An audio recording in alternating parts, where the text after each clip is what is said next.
Hello guys, I hope you are doing great. So basically maximum लोगों ने maximum क्या बोलूँ, बहुत सारे लोगों ने पहली शिफ्ट दे चुके हैं पीपीएस पीओ प्री की। Let me B brutally honest for a moment. हम सबको इन जनरल एग्जामिनेशन हॉल से निकलते ही या फिर विद इन 24 आवर्स, जब तक कि वो फीलिंग्स वो प्रॉपर सोक इन होती है कि इतने क्वेश्चन किए इतने क्वेश्चन नहीं किए, दीज आर द पॉसिबिलिटीज़। हम सबको पता होता है अच्छे से कि वी हम करने वाले हैं क्रैक या फिर नहीं करने वाले हैं। एंड सेकेंड थिंग कि बहुत सारे लोग ऑलरेडी आईबीपीएस क्लर्क को टारगेट कर रहे हैं। सो एसबीआई के प्री हो चुके हैं, आईबीपीएस पीओ के बहुत सारे लोगों के प्री हो चुके हैं। अब नेक्स्ट जो है वो 19 से आईबीपीएस क्लर्क शुरू होने वाला है। So considering that in mind, हम लोग ना अभी मस्त कुछ ऐसे topics subject wise reasoning, English, Quantis हिसाब से अपन डिस्कस करने वाले हैं, जो कि ऑलरेडी 80 के अप्रॉक्स पहुंचा दे, 80-85 के अप्रॉक्स पहुंचा दे।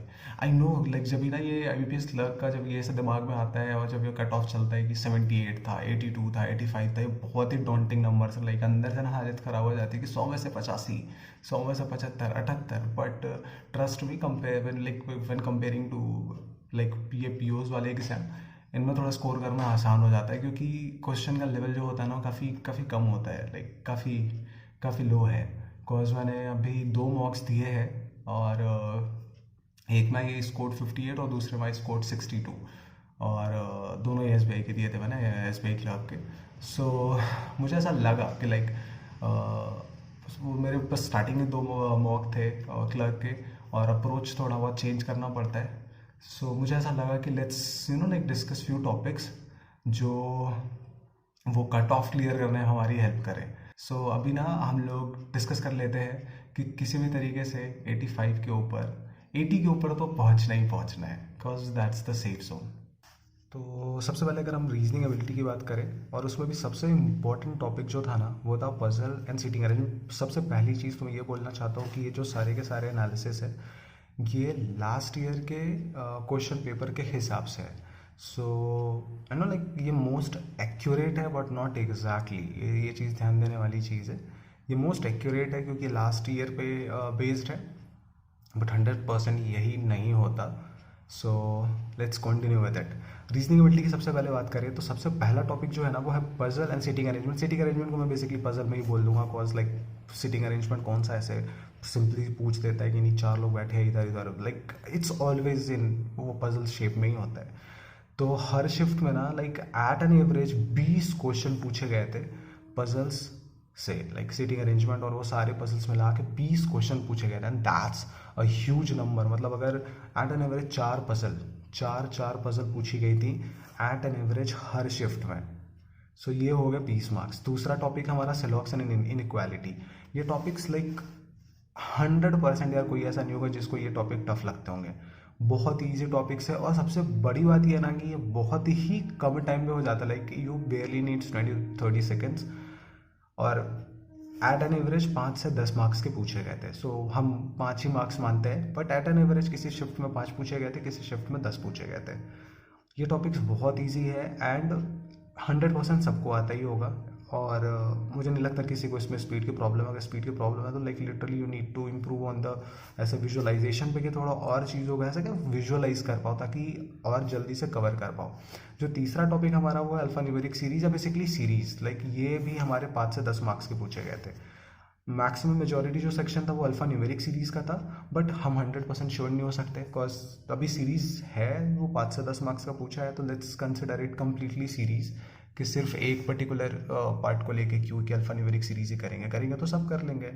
और होता क्या है ना, जब ये सारे तरह की सीरीज़ करो तो थोड़ा सा और वर्सेटैलिटी मिलती है, और प्रोबेबिलिटी मिलती है कि इस तरीके से भी सॉल्व किया जा सकता है। सो आई वुड हाईली रिकमेंड कि जस्ट अल्फा न्यूमेरिक सीरीज़ के बजाय कंप्लीट सीरीज़ करो, तो 5 से 10 मार्क्स जो भी पूछता है ना वो 100% होने की प्रोबेबिलिटी रहेगी। उसके बाद के जो ये ऑलरेडी 20, 25, 30, ये 30 क्वेश्चन ऑलरेडी हो गए। अभी 5 क्वेश्चन जो थे ना वो direction sense, ranking, blood relation, coding decoding, ये इसको सीधे सीधे कह सकते हो मिसलेनियस, इनमें से कुछ भी पूछ सकता है। और ये सारे टॉपिक्स ऐसे हैं डायरेक्शन सेंस भी हो जाएगा, रैंकिंग भी हो जाएगा, ब्लड रिलेशन, ये मोस्टली ये पजल्स में पूछते हैं, बट समटाइम्स ब्लड रिलेशन ना कुछ एकदम ही सिंपल से आ जाते हैं कि 3 मार्क्स के 4 मार्क्स के, एकदम ही बेसिक सा पूछ दिया। सेम कोडिंग डिकोडिंग लाइक ये भी 3 से 4 मार्क्स से कभी कभी पूछ देता है। सो ये जो बेसिकली चारों टॉपिक्स है, 3 topics basically, puzzles, syllogism and inequalities और सीरीज, ये तीनों ऑलरेडी 30 मार्क्स का सेक्शन कवर कर जाते हैं, और 5 में आप अदर्स बोल सकते हो। सो अगर रीजनिंग में पजल्स, सिलॉग एंड इक्वालिटीज और सीरीज बनाना सीख गए तो 30 मार्क्स तो ये होने ही होने हैं। Now now we are coming to numerical ability. Numerical ability में क्या है कि डीआई जो सबसे पहला, लाइक डीआई तो लाइक इसको न्यूमेरिकल एबिलिटी बोलना भी गलत है, इसको डाटा इंटरप्रिटेशन ही बोल देना चाहिए। डाटा इंटरप्रिटेशन सॉल्व करने की एबिलिटी, बिकॉज मेंस में तो पूरा का पूरा यही रहने वाला है। बट प्री में क्या था कि लाइक सम सेक्शंस में 1 क्वेश्चन थे, किसी किसी सेक्शन में 2 क्वेश्चन थे, तो ऑन एन एवरेज 5 से 10 मार्क्स का डीआई पूछा ही पूछा था। सो लाइक इसको मैं बिल्कुल नहीं बोलूँगा कि अच्छा है ख़राब है, बिकॉज मेंस पूरा डीआई ही होने वाला है, तो ठीक है, जितनी ज़्यादा प्रैक्टिस फ्री में है उतना मेंस के लिए बेटर है। सो डीआई बेसिकली 5 से 10 मार्क्स का पूछा था। उसके बाद आते हैं सिंप्लीफिकेशन पे। ये सबसे मस्त, इसको अप्रॉक्सीमेशन भी लिख लेते हैं, क्योंकि सिर्फ सिंप्लीफिकेशन नहीं होता, सिंप्लीफिकेशन एंड अप्रॉक्सीमेशन से ये जो टॉपिक्स है वो 10 से 15 मार्क्स के, किसी किसी शिफ्ट में 10 मार्क्स पूछा था, किसी किसी शिफ्ट में 15 मार्क्स पूछा था। एंड लाइक सिंप्लीफिकेशन अप्रॉक्सीमेशन ऐसा टॉपिक है ना कि इसको बस थोड़ा सा टाइम दे दो, थोड़ा सा एफर्ट लगा दो ना, बहुत ही रॉक सॉलिड हो जाएगा ये टॉपिक, एकदम ही लाइक मस्त, कोई भी कर सकता है, बट थोड़ा सा एफर्ट लगाना पड़ता है, कॉज वो कैलकुलेशंस तो चाहिए होती हैं। और इसके लिए जो सबसे इंपॉर्टेंट टॉपिक्स है ना, वो है पहले बात तो टेबल्स, उसके बाद स्क्वायर्स, उसके बाद क्यूब्स। ये 3 चीज़ें बहुत ज़्यादा इंपॉर्टेंट है। उसके अलावा sometimes you need fractional values, but percentage to fraction values मैं बोल रहा हूँ। बट उसके साथ ये होता है ना कि सारी वैल्यूज़ ऐसी नहीं होती अप्रॉक्सीमेशन में कि तुम तुरंत से कन्वर्ट कर पाओ, और सबके लिए इतना ईजी भी नहीं होता कि सारी वैल्यूज़ तुरंत से वो, लाइक 2/7 है, 1/7 है तो उसको 3/7 कर ले, या फिर 1/3 है तो उसको 5/3 कर ले, वो सबके पास की तुरंत से नहीं होती।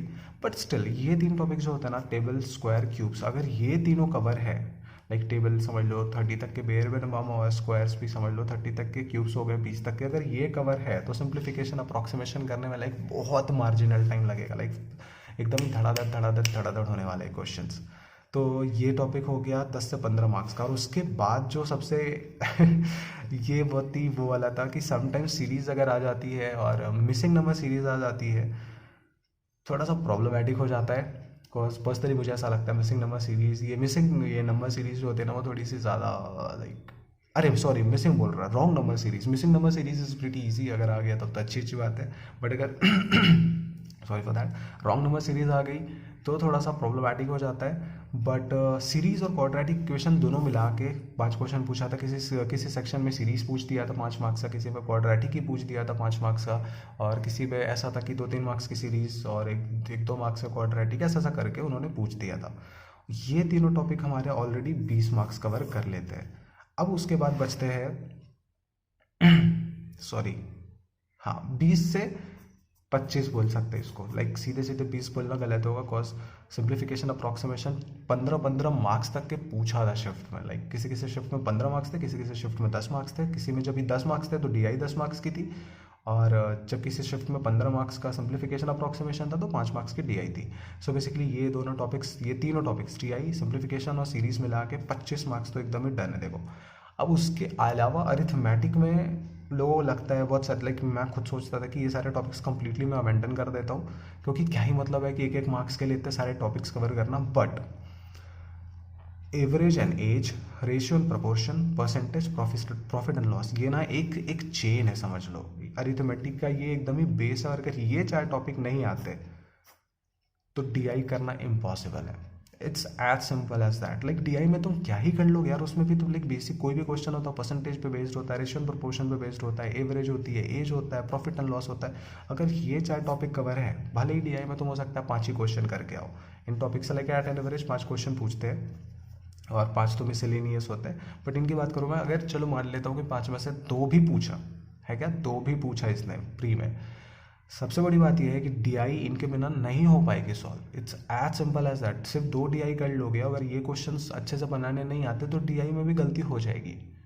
ऐसा कुछ भी एश्योरिटी नहीं है कि ये टॉपिक्स कवर नहीं कर रहे हो तुम डीआई बना के आ जाओगे। सिंप्लीफिकेशन अप्रोक्सीमेशन से 20 marks max to max cover कर सकते हैं, बट डीआई बनाने के लिए average, age, ratio proportion, percentage और प्रॉफिट एंड लॉस। और ये सबसे बड़ी बात ये ना कि एक चेन है। लाइक सबसे पहले तुम एवरेज खत्म कर लो, उसके बाद रेशियो प्रोपोर्शन खत्म कर लो, उसी से बेस्ड परसेंटेज खत्म कर लो। जब भी परसेंटेज कर पाओगे तभी प्रॉफिट एंड लॉस कर पाओगे। और इसमें डिस्काउंट भी ऐड कर देते हैं, क्योंकि डिस्काउंट से भी क्वेश्चन इसी से पूछ ही लेते, तभी कर पाओगे। ऐसा नहीं होता कि इनमें से कोई ये टॉपिक छोड़ दिया और नहीं हुआ। लेकिन इसके अलावा जो बाकी क्वेश्चंस आते हैं, like boat and cistern, boat वाले, पाइप एंड सिस्टर्न वाले, और वो जो सारी स्पीड, लाइक वो जो है वो कंप्लीटली मेंटेन कर सकते हैं, क्योंकि वो भी 5 में पूछते हैं, वो भी 5 मार्क्स के पूछते हैं।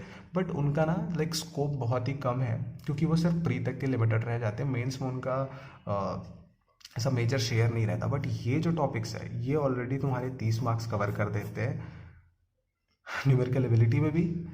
और जब भी मेंस में आओगे तो ये बहुत ही मेजर इंपॉर्टेंट, लाइक बहुत ही इंपॉर्टेंट रोल प्ले करते हैं। सो 30 मार्क्स हो गए रीजनिंग के, 30 मार्क्स हो गए न्यूमेरिकल एबिलिटी के। अभी आ जाते हैं इंग्लिश पे। इंग्लिश में क्या है कि सबसे पहली चीज़, लाइक ये शुरू करने से पहले मैं बोल देता हूँ कि इंग्लिश की जो बैकबोन है ना वो वोकैब है। अगर वोकैब नहीं है तुम्हारे पास, अगर तुम्हारे पास वोकैब नहीं है तो तुम्हारे पास कॉम्प्रीहेंशन स्किल नहीं है। कॉम्प्रीहेंशन स्किल्स नहीं है। अगर कॉम्प्रीहेंशन स्किल नहीं है तो तुम कभी भी रीडिंग कॉम्प्रीहेंशन नहीं कर पाओगे।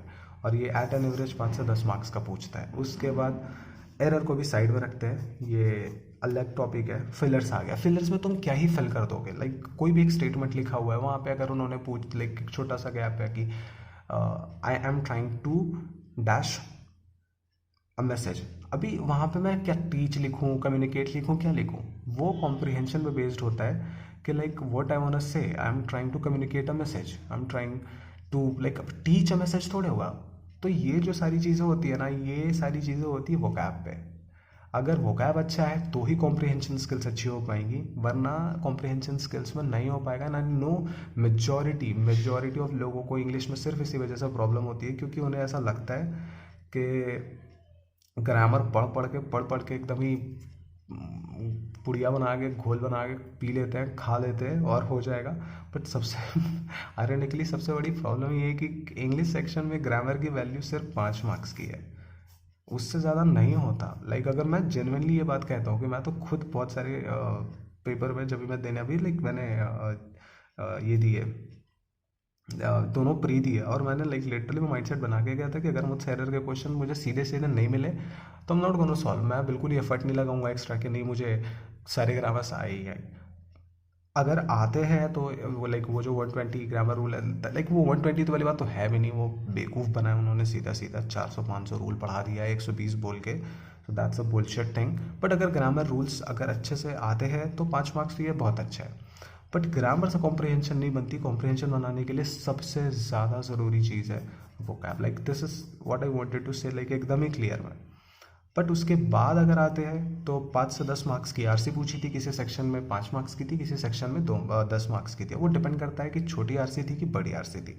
5 मार्क्स के एरर थे और 5 से 8 मार्क्स के फिलर्स थे। और फिलर्स क्या है, बेसिकली आरसी ही है। 10 मार्क्स के आरसी पूछ दिया तो 5 मार्क्स का फिलर पूछा था, 5 मार्क्स का आरसी पूछा था तो 8 मार्क्स का फिलर पूछा था। फिलर्स अच्छे से सबको पता है। और पैरा जंबल का भी 5 मार्क्स तो रहता ही रहता है, लाइक वो तो उसको डिनाई कर ही नहीं सकते। और उसके अलावा ये सारे टॉपिक्स ऑलरेडी तुम्हारे 20 मार्क्स कवर कर लेते हैं। उसके अलावा 20 से 25 मान लो, 22 मान लो, जो भी कह लो। उसके अलावा cloze test, phrases and idiom, spelling और शॉपिंग, जो वर्ड शॉपिंग होती है ये, और मैच द कॉलम भी बोल देते हैं इसमें, मैच द कॉलम। ये सब 5 से 7 मार्क्स के आते हैं और जो कंप्लीट ऐसा 30 बना देते हैं। देखो, जो वो स्पेसिफिक टॉपिक्स हैं उनमें अगर रीजनिंग में वो जो 2-4 टॉपिक्स हैं उनको कवर करोगे ना, 30 तक पहुंच सकते हैं। रीजनिंग में भी क्वांट में भी सेम है, वो 2-4 टॉपिक्स कवर करके 30 तक पहुंच सकते हैं।